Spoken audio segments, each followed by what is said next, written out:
Hello and welcome to the Inverted Castle, a podcast about Metroidvania games.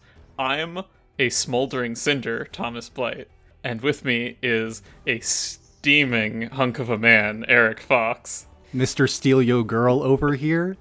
And together, our Gestalt will be delivering you an episode about Gestalt, Steam, and Cinder.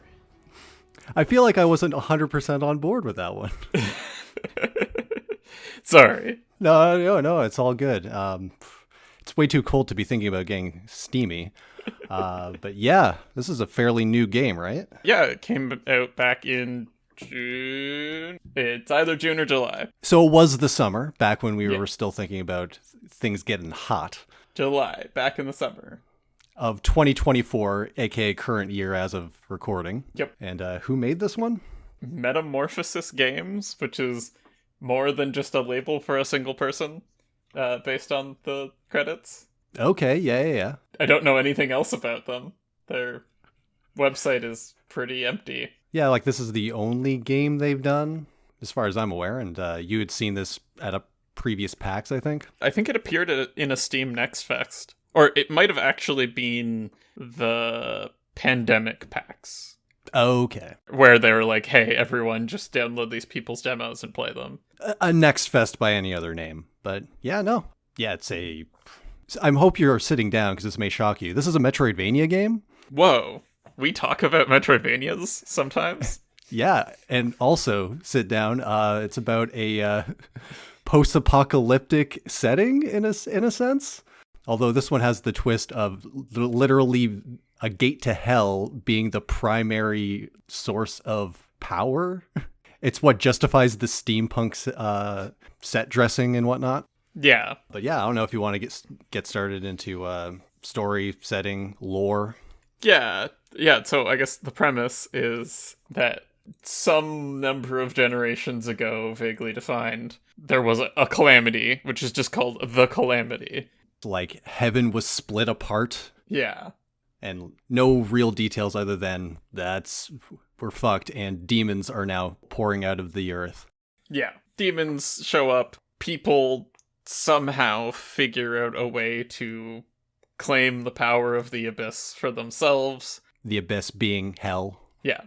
Create armors, become the Achaeans. Yes. The people who are have the ability to harness this power are just named this. I'm not sure what genetically disposes them to being Achaeans or Achaeans.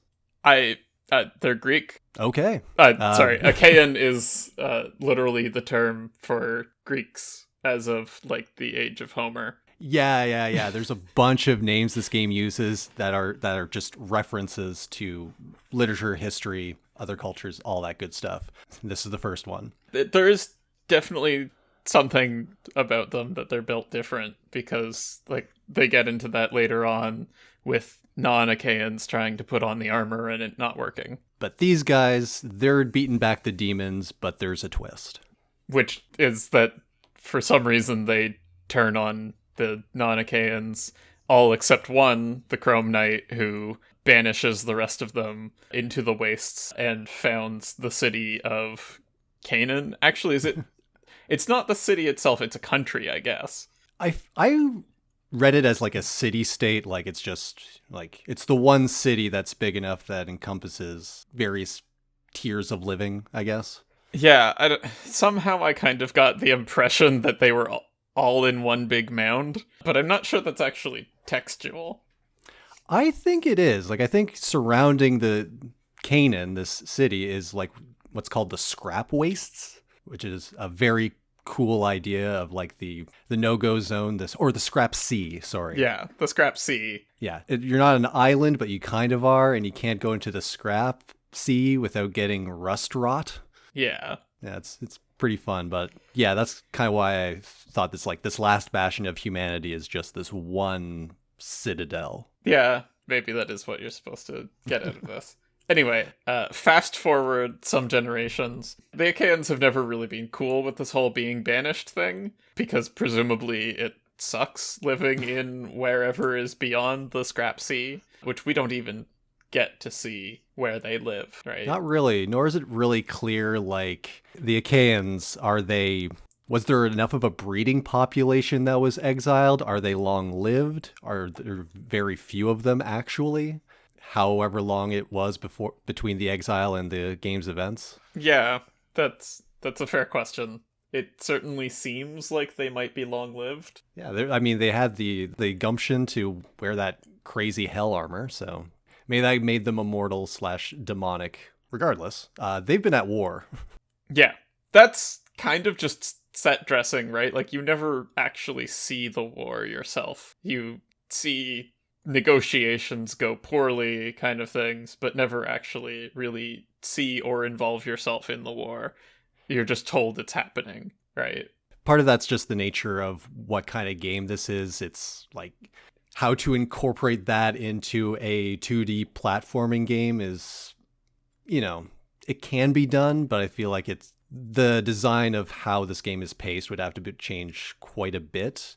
But yeah, this game has a lot of background gesturing towards things happening that provide cool flavor, but we'll probably get into it, but not a lot of on-screen detail.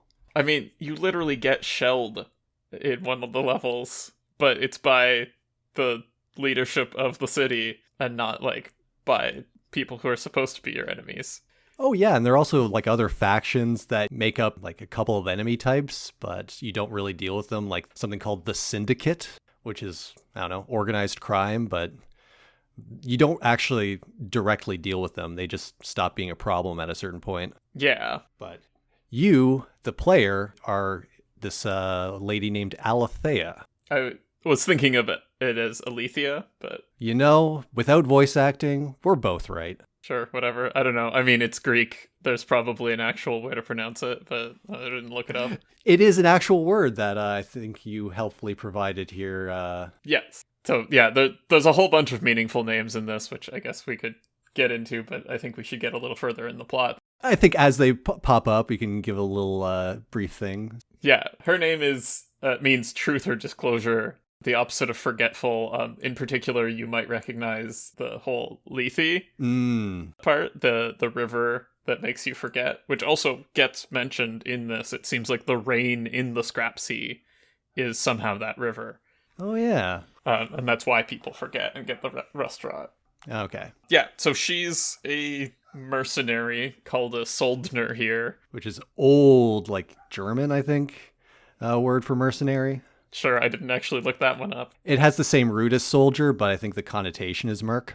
Yeah. Regardless. Yeah, who starts out pretty innocently looking to rescue someone's research assistant who has gotten in over his head and ends up accidentally activating ancient machines what are supposed to empower the Acanians. Specifically the Abyss Knight? Sorry, the Achaeans. I keep wanting to put an N in it. Achaeans? Yeah. It's a lot easier not to put an N in it if you read it in the other form. The one with the CH. Achaeans. Sure. But we have to be a little different. KH for us. Sorry, Abyssal Knight thing. Yeah, she has like this little charm necklace thing with crystal in it that reacts. She gets special powers from this ancient machinery and gets knocked out for like 6 months. Meanwhile, in the background, there's some political things of an Achaean emissary coming in, ostensibly trying to make peace, and the current Canaanite leadership, Balthazar, one of the wise men in the Jesus tale. In the Jesus. The Jesus stories. One of the three kings who followed a star. Yeah, he's the leadership of Canaan and would really like to make peace because he has it in his head that there's a bit of a problem with the city and needs a solution, and we can't keep fighting the Achaeans. But unfortunately, it was a trap, and attempted assassination didn't work. Elion, the Achaean, gets locked up, and then eventually you wake up to a new world of a sort. Despite the Achaeans seeming like they should be Greek, he's actually got a Hebrew name. It's an epithet for God. It's Most High. I don't know. Yeah, I'm not sure how relevant that is, but yeah, this is a game like Final Fantasy where it's just pulling in a lot of different names, and maybe some of them are relevant, or sometimes Shiva is an ice goddess. It's weird. Actually, was it actually 6 months that she's supposed to have been out for? I don't think I actually caught that at the beginning of the game. 6 months or 6 weeks. It was a long enough time that it was like things had shifted politically since she was gone. But again, this is moving pretty quick. She also gets a vision of the future of her home Irkala being burned and seeing some monstrous creatures there. Which is the name of the ancient Mesopotamian underworld, apparently. Also, pertaining to a completely different game, another name for this is Kur. Kur? Yes, Kur, which showed up in Axiom Verge, if you remember. Oh, man, I do not.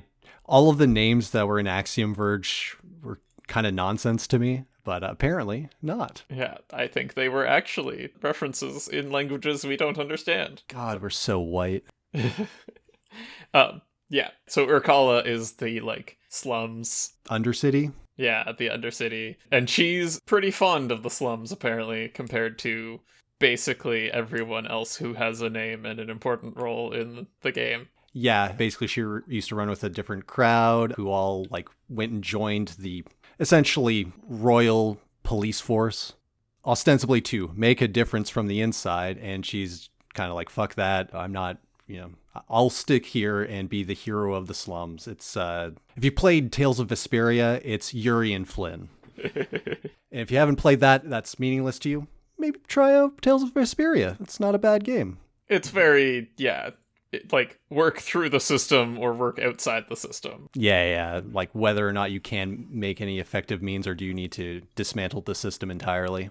But she's more or less just doing the best she can by her people. And that means chasing down some leads. Yeah, which, this isn't actually a great time to mention it. I was going to mention Jocasta, the doctor. Who, I guess, major spoilers, I think, past this point. Yeah, yeah. That's the basic premise.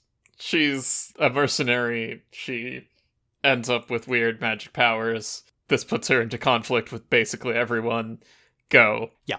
And then it's a lot of figuring out what's going on with you, what's going on with the world, and whether or not should we open the gate to the abyss, or is try and save this world, or bring on the new one. Yeah, so her doctor's name is Jocasta, which happens to be the name of Oedipus Rex's mother.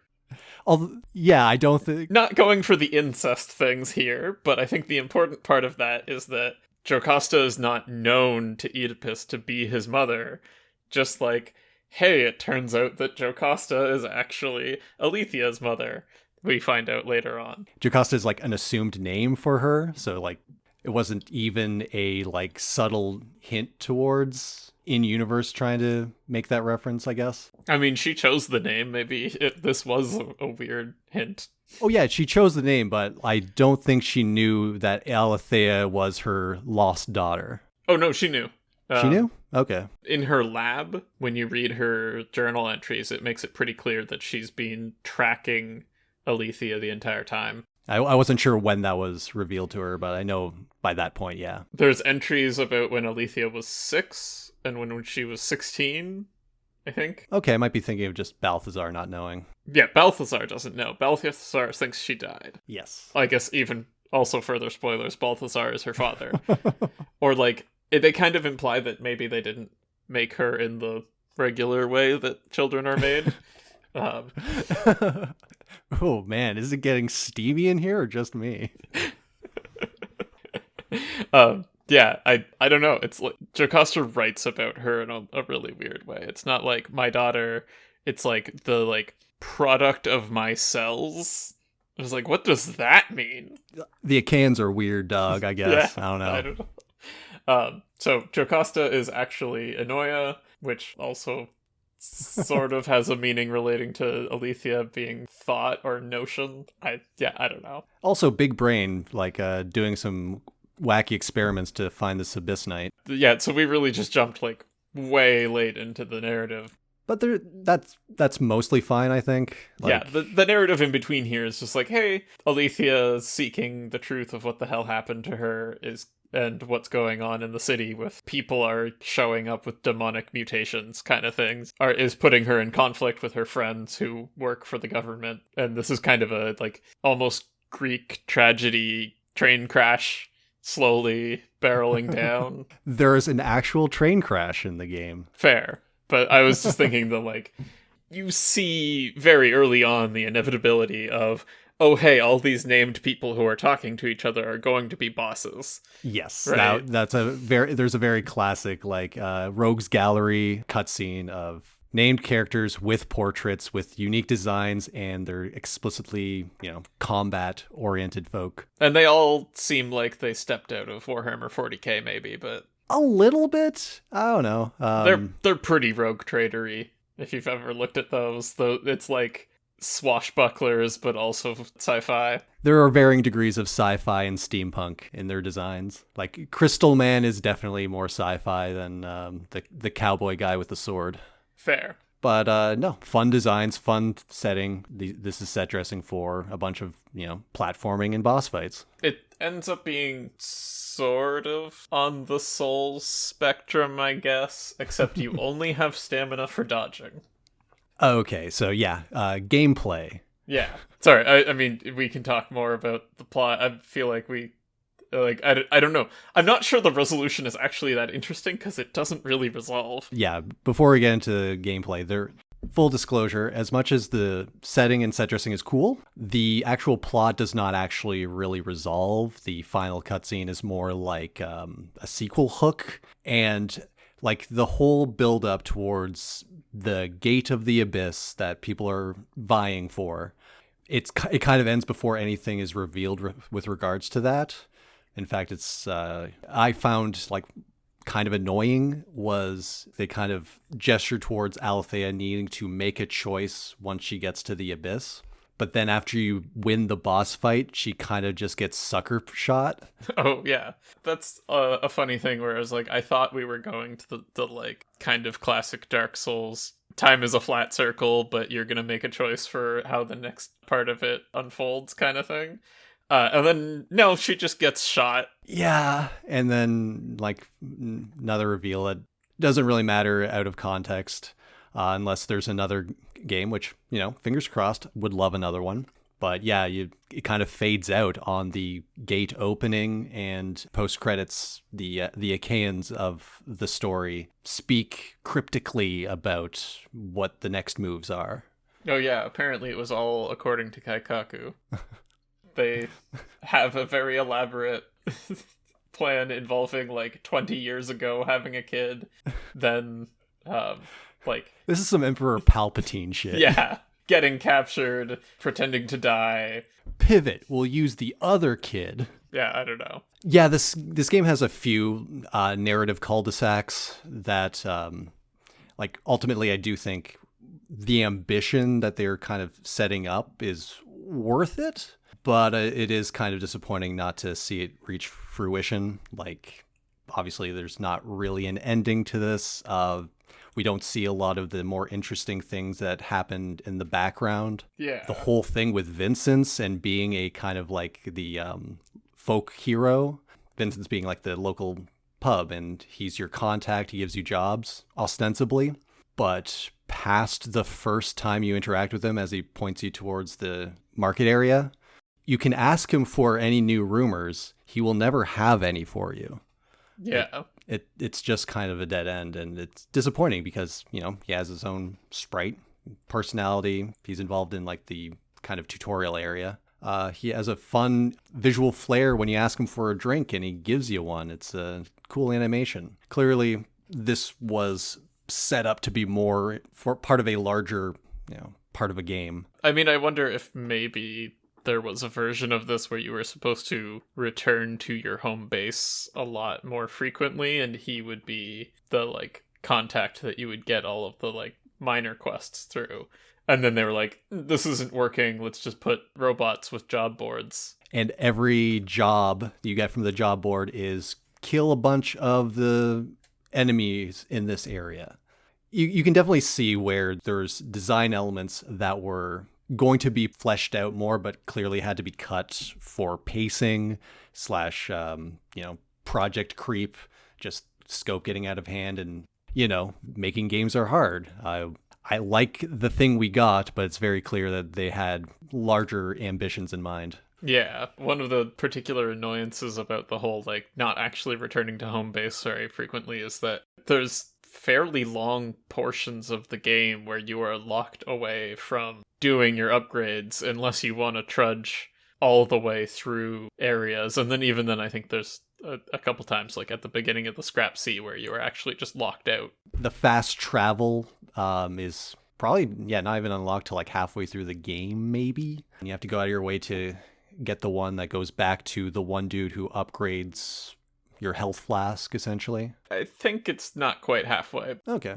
But certainly, like, having to stay away from there for a fair period of time, I could see that being rough if someone was having trouble with the game and they're like, okay, I need to take these advantages. Oh, I've got all these things in my inventory I can't actually use because I have to go back to the guy.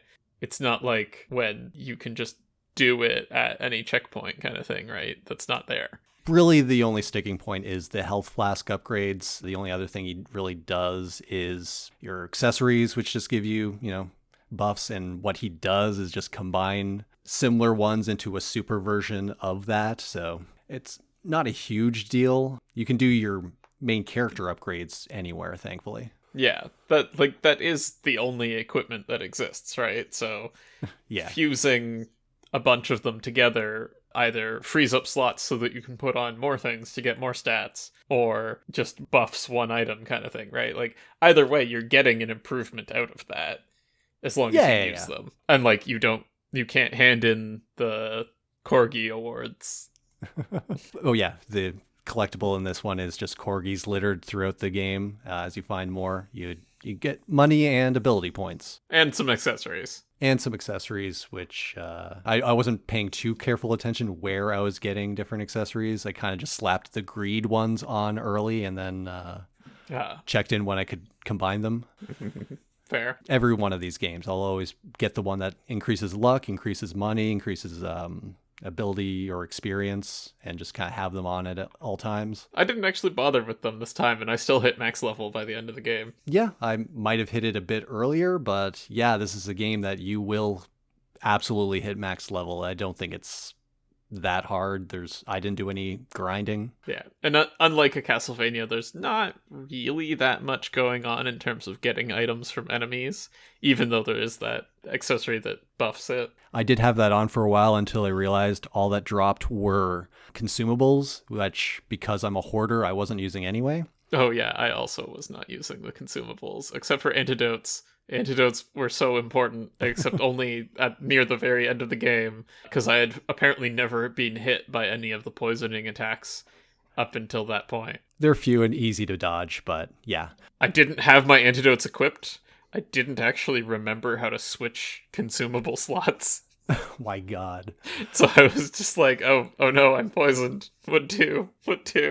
And by that point, you probably accrued quite a few, so you didn't have to buy them. Oh, I definitely had a lot. It was a matter of figuring out how to use them. Yeah, but there's no reason I couldn't just be slamming some beer every so often. I just didn't, because that's my brain's broken. I don't know, it has a downside. You can't just willy-nilly take on those downsides. The downside is my gun is less good, but I was pretty much pure melee outside of the occasional break shot, which means nothing to someone who hasn't played the game. But fair. Before we get into that, I just do want to circle back around to the rhythm of going back to the Bram, the guy who upgrades your guns. I personally found all right. I thought, like, every time I was kind of in the area, I was just like, okay, I've got a few more things to do. I didn't have as much of a problem as I guess you did on not being around there. I never really had a problem with it, but there were a couple times where I was like, man, I think I needed only one more infused Amanita to get a new flask, except now I'm committed to the next 3 zones or something like that. I think I'm the kind of person who would just go that long before being like, okay, let's cash them all in at once. Let's go, buddy. I don't know. There were not that many shortcuts back. And at some point I was like, maybe I should go back and get more flasks, especially very early on. I think when you're in the quarter with all the petrified people. Okay, yeah. I considered it and then realized that I had actually passed a point of no return. Okay. Yeah, it's a pretty minor complaint, but it is this is not a hub that you're coming back to all the time. you have a pretty meaty, like, several biomes in between returns. Large segmented areas that are themselves sprawling, but don't have much connective tissue back to other areas. Yeah. It's a very wide map and not very vertical, except for the furnace area, I guess. But, at the very least, the city areas, like the Merchant Quarter and the East Town and Faust's Lab, like that just keeps going to the right, that every time I'd open the map, I'd have to scroll out a bit. Fair. Because that one room, in heavy quotes, which is just the street with all the buildings you can go in and out of. Oh, yeah. It's too big, too wide. I wasn't in love with that implementation. This map is pretty simple. They're really just boxes with lines that tell you how they connect. But when you get the abilities that let you see where things are on the map, it does put them at the spot that would be correct if it had more detail. Yeah, bonus points to this game for having an diegetic, I guess, way to get 100%. Like, you don't have to look up a map online to see where things are. You can just buy it to show it on your map. Yeah, we're apparently lazy people who like to be told where things are once we've reached the point of, like, I'm kind of lost. Or it's just like, did I get everything in this zone? Am I missing a chest? I love a way to be able to double check that. And I also like it to be optional so I can opt in later and just do my best to the best of my own abilities beforehand. Yeah. I did not do particularly well with chests, but dogs, 100%. Hell, I was putting markers down pretty regularly before getting the math thing and then having to clear them because they were obscuring the in-game little marker. That's funny. I somehow managed to miss that I had markers. The first thing I check. Just never used them until after I had, I think, all of the in-game markers. Well, Mr. Efficiency over here. Oh, no. But this was not efficient. This was me being like, oh, I could have been marking these things all along. Whoops. I've just been flying blind. Oh, man, that's fine. It's all in here. You can't see me gesturing to my head because this is a podcast. Yeah, via context, I figured you're pointing at your junk. Yes, clearly. That's where I keep all of my memorization of secret locations. I'm just gonna move on. Yeah, so combat, and I guess specifically the gun. Yeah. So I sort of mentioned before that there's stamina, but only really for your dodge and the backstep. The other big resource management thing is that you have energy that eventually turns into quantum units of bullets, which can either be literally used as a bullet in two forms. There's big damage or big stamina damage on enemies, or you later learn heavy attacks, which also use bullets for reasons, I don't know. Yeah, I think it more or less works out for the combat rhythm.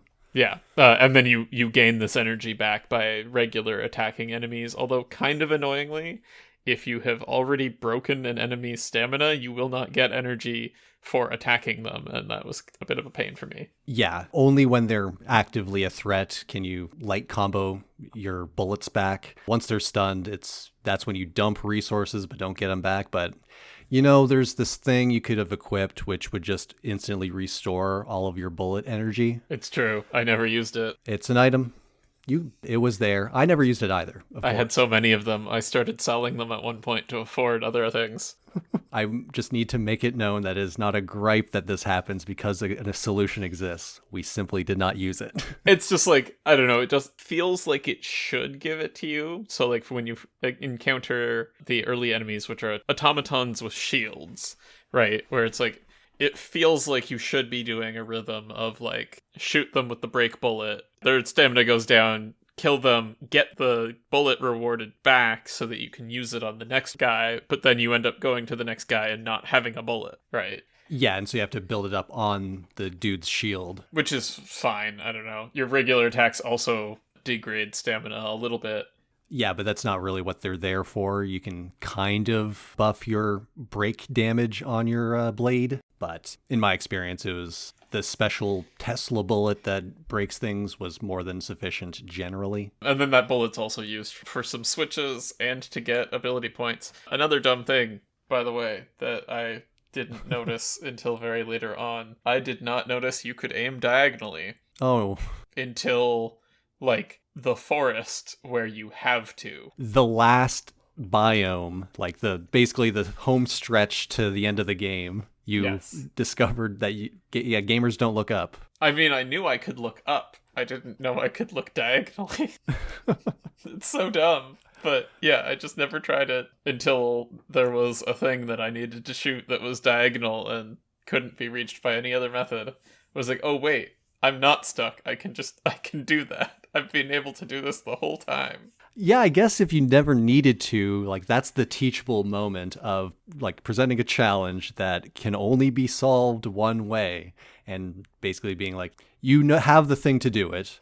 Try things out. I don't think it was ever useful in combat to do it. Oh, never. Like, it's not diagonal enough to really make use of, like, different levels on the platforming, because they tend to be pretty spaced out. Yeah. Like, I think maybe getting one of the bonus goodies that you need to shoot might have been able to get with that, but in general, it's more about, like, getting right next to those things. The very first ability point is diagonal from where you are, and I just went past it and came back when I got the double jump. I might have done the same thing and just never realized.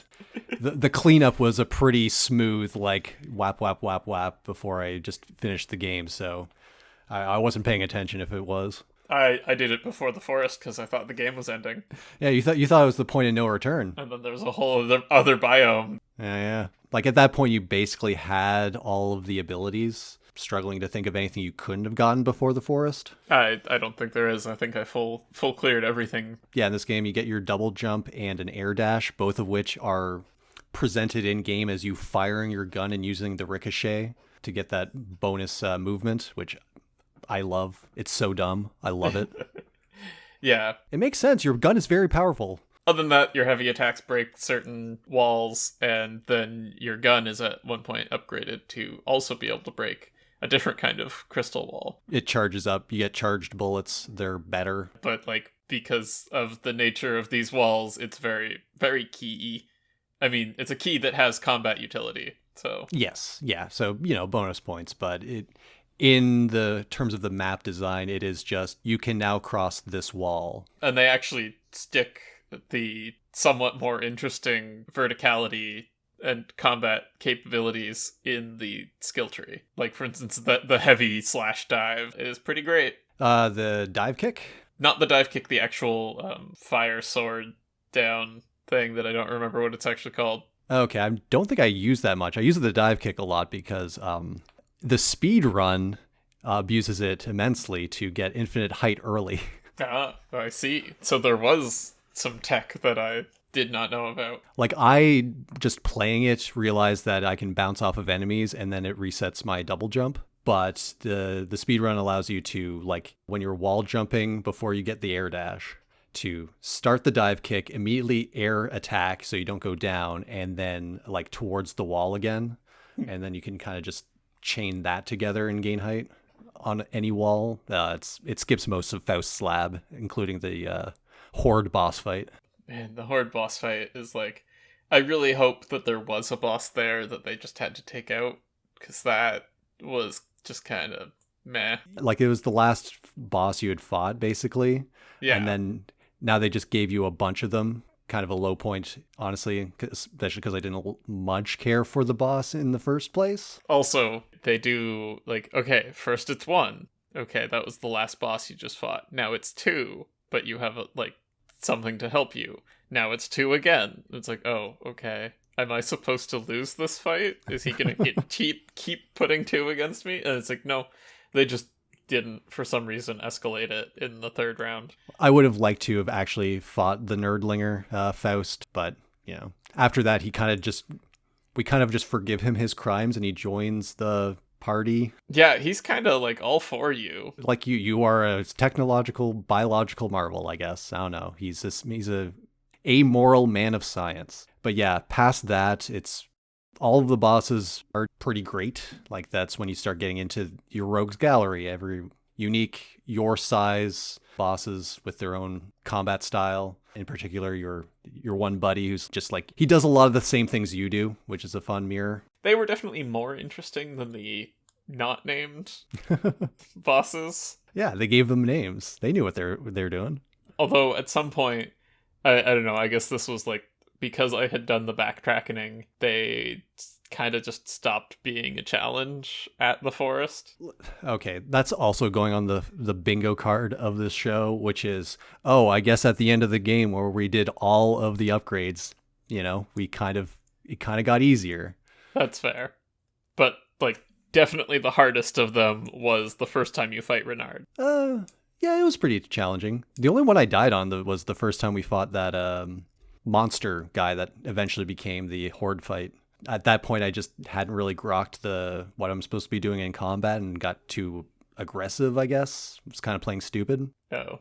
By the time I got to Renard, it was fine. I think I got down to my last flask, but I think I had also been pretty good on getting as many as I could. That was the time where it was like, oh wait, he actually, like, tracks you when you roll past him. You can't just rely on simple tricks. Yeah, that one I played it pretty conservatively.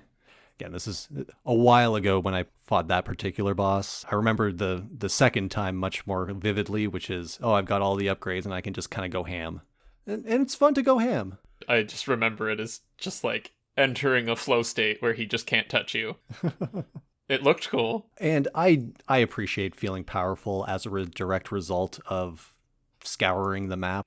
I would always appreciate a difficulty option or man, I can't believe I'm referencing Tales of Vesperia again, but hey, in that game, if you do the bonus get the most powerful weapons side quest, the final boss is upgraded and you can't undo it. Yeah, and like that's shown up in Metroidvanias before with Zero Mission upgrading Meta Ridley. I think like Dread was just on its face difficult enough in that final encounter of you still need to not get hit. He will do several energy tanks worth of damage, so it can be done. But in this game, you kind of just can get all of the upgrades. In fact, there are like 4 extra ability points that go nowhere because you just run out of things to upgrade. Weirdly, you can spend them at Faust. I thought that was limited. Yeah, there's only a couple that you can spend at Faust, but there are... Oh yeah, including those, you still have 4 extra.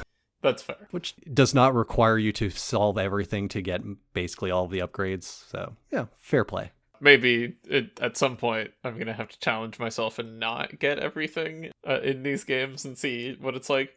But like it feels so dirty. Yeah, I don't know. It's like playing a game and intentionally not seeing parts of it that you could see. Exactly. I'm the kind of person who will save, see something, reload. Okay, what's the other one? Just in case it's more interesting. I can't not see it all. Turns out it's a but thou must. More often than not, it kind of returns to the same place anyway. So, but yeah, the upgrades are pretty substantial. Like you'll gain access to special abilities like twirling your sword for some quick damage, and then that can get upgraded into a further attack off of that. Was that even better than just your regular combo? I have no idea. I just kind of liked using it. Yeah, fair. It looks cool. I think a lot of them were affectations more than anything, but yeah, you can upgrade your heavy to be like a projectile or an uppercut. No idea if that's an efficient use of resources. I forgot about the uppercut. I did use the side one, the spin. I don't know, that felt good. It felt good, and I think there are a couple of enemies that just kind of annihilates near the end of the game. And also, can't actually remember what it is in the Tales games. Fang? Tiger Fang? Essentially Tiger Fang. The, like, ground stuff. It had some fun times where you got to hit multiple enemies with it.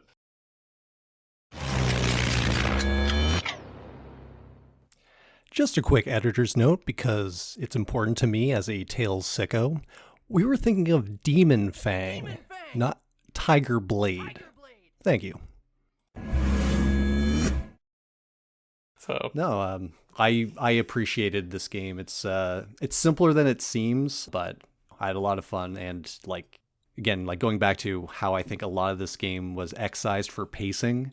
Like it was a lean 7 hours according to in-game time for me to get 100% of achievements. Yeah. I will say that if you're one of those dollar per hour weirdos, maybe you want something chunkier, but I think this game definitely meets out its content quite well, even if it's kind of gestured towards more than it can actually live up to. If you're a dollar per hour weirdo, then just go play a roguelike and never stop playing that roguelike. That's my opinion on these things. I understand there's probably things people like in games that aren't roguelikes. There are games that are designed to be functionally infinite. Or just pick up speedrunning, and then any game can be your forever game. I suppose that's true. Yeah. There's something ironic about spending all of your time trying to go through the game as quickly as possible. That's the speedrunner's curse, dilemma, gambit. Yeah, I guess we're kind of winding down. We always forget to talk about music, so I don't know. I liked the end boss theme. I like okay, so this kind of wraps up into its aesthetic quality, like how it has that kind of Western steampunk and also industrial influences here. The music kind of really elevates that. I'd say the main town, boss themes, really, really good. I like the art. I love the background art. That's always kind of moving.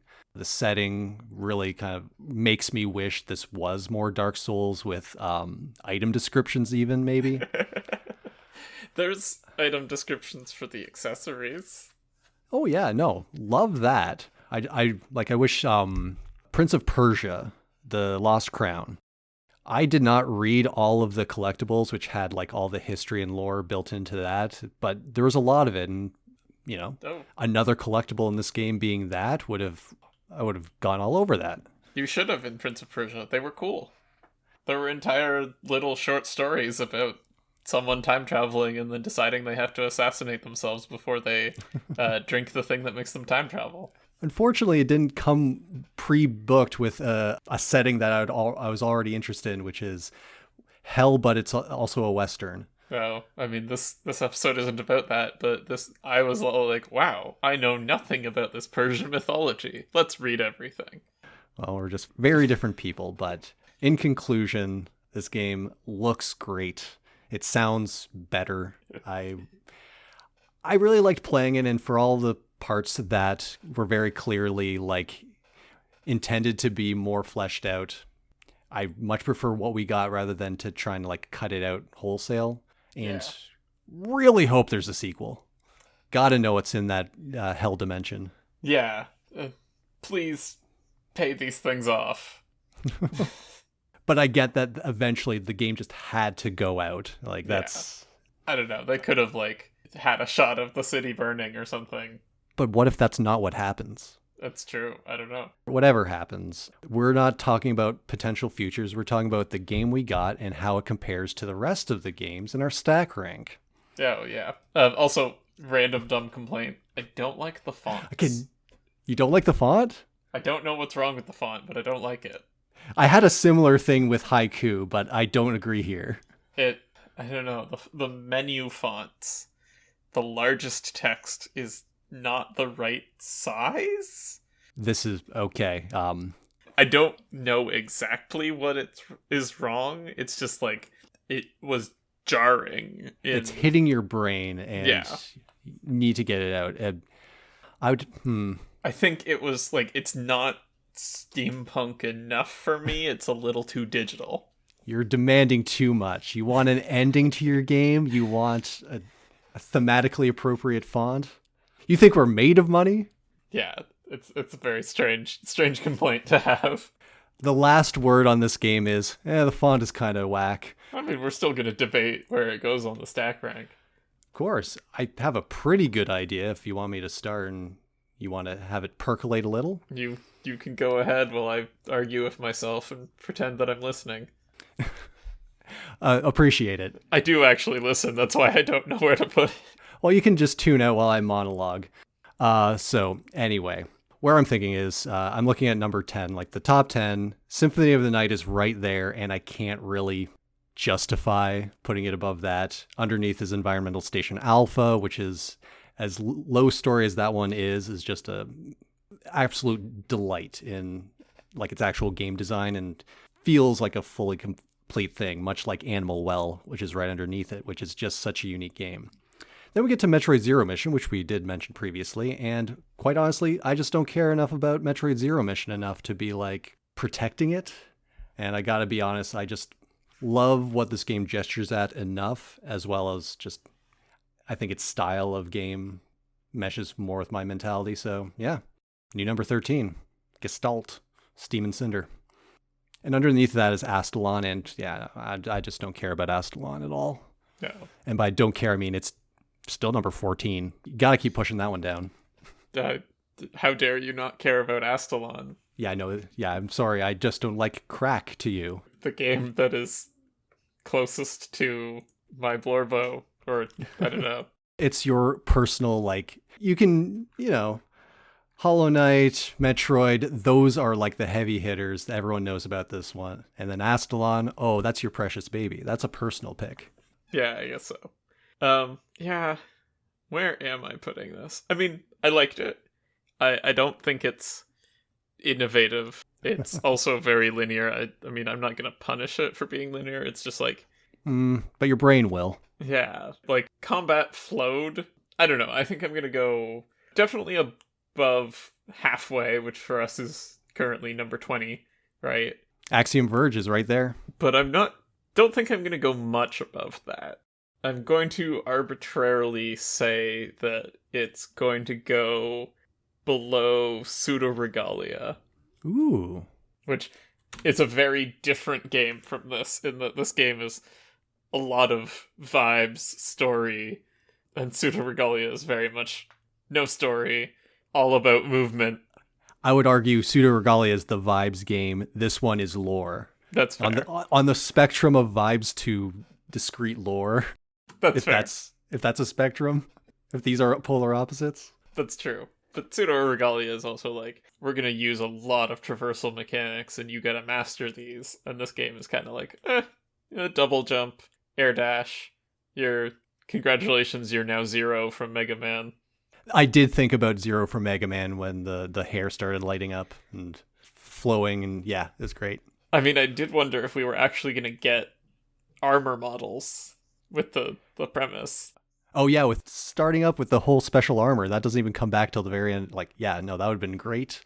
Although, the cowgirl aesthetic is, I kind of prefer that over steampunk armor. That's fair. I just wondered if she was going to slowly be armoring up over the course of this kind of thing. But yeah, that's a lot of sprites.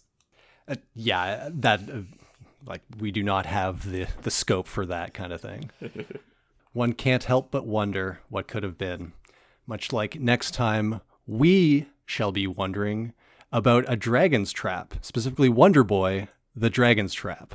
I've heard Wonder Boy before, but I'm not actually familiar with. I've never played the series. It's kind of been in the background, like Wonder Boy or Monster Boy, in all of these things. These are like, I think, Master System and Genesis games from back in the day. But the one we're playing is going to be a, 2017, 2018 remake of the third game, Wonder Boy 3. Theoretically also Wonder Girl, because this one also allowed for a gender swapped main character. But yeah, It's a series I've been curious about. Seems pretty breezy, pretty easy. But for a series that is not always as nonlinear, this one seems up our alley. But, only one way to find out. Wait, so you're talking about the remake, not the 1989 game?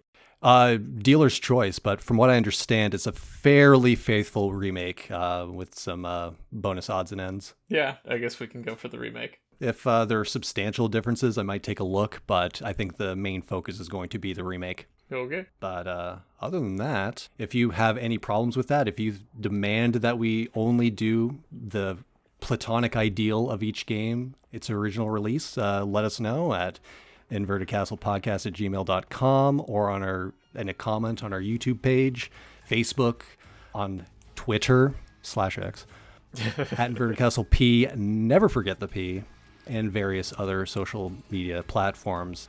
We on Blue Sky, I know X keeps threatening to burn down. I have never set up a Blue Sky. Maybe I should. I do have a Mastodon.